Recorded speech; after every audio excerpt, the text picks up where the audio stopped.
An exercise I find really helpful when it comes to developing lateral work, especially if you're thinking, okay, I want to teach my horse a little bit of shoulder fall, progressing to shoulder in, and maybe even some leg yield. But when I'm on board, A, I don't feel confident, as in you, the rider, and B, your horse is unsure as well. This exercise is called the triangle because it's a triangle, all right? I've actually doubled the width of it. If you've got a smaller pony, just use 3 poles and make it into a triangle with 3 poles. He's a bigger horse, he's got bigger strides, so I've doubled the entire size, but again, you can go more, you can go 3 poles as well. You can do this ridden, but I would start from the ground. So, I'm inside, aim of the game, he's on the outside. In the beginning, I want you to do absolutely nothing, so don't get this brain thinking about, am I doing it right, am I doing it wrong? In the beginning, all I want you to do is walk backwards, don't fall over, and your horse stays on that side of the pole. Let's go. So, I'm just walking backwards. He's got to stay on that side, that's all I'm doing. When I get to the end here, I'm not going to fall over. I'm going to ask him just to move around the edge of the triangle and then continue to walk down. Now, obviously this horse is an advanced horse, so he knows how to do laterals. But if I'm honest, this is the first time I've done this exercise with him. And if we focus on the horse now instead of me, look at his body positioning. What can you guys see? Can you see how he's almost adopting what we would in dressage terms call shoulder in? Okay, it's not correct shoulder in because he's falling out a little bit. But again, in the beginning stages, this is how you start to get your horse used to crossing their legs, moving their rib cage over. Good boy. And I'm just going to stop him there. Good boy. Good man. Really, it sounds silly, but after you've done an exercise like this, give your horse time to process, okay?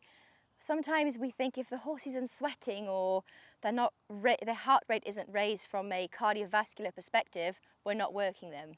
That's not how it works at all. This horse, you can see he actually found this exercise a little bit challenging. He was mouthing a little bit.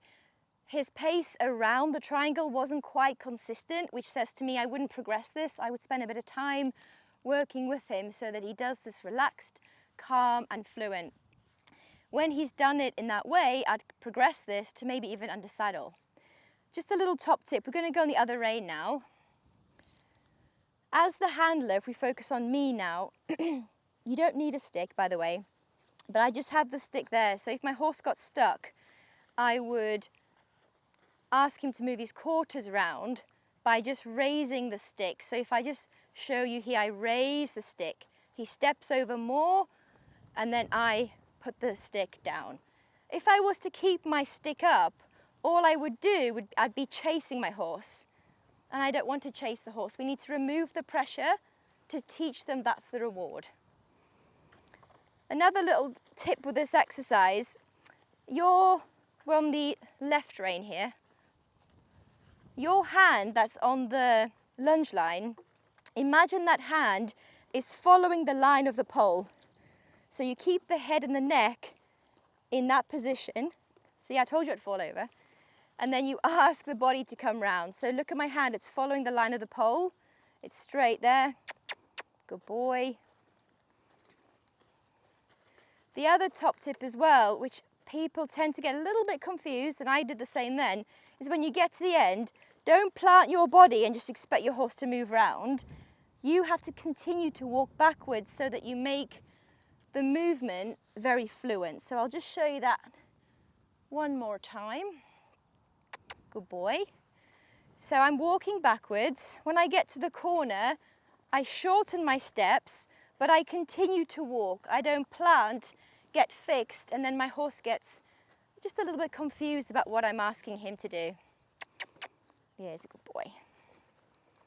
Let's do this one more time around here. Good lad. I'm going to stop him there. I'm going to release the pressure with the stick. I'm going to give him a lovely scratch, tell him he's a good boy. And I'm just going to wait a few minutes and just let him process what I've asked him to do.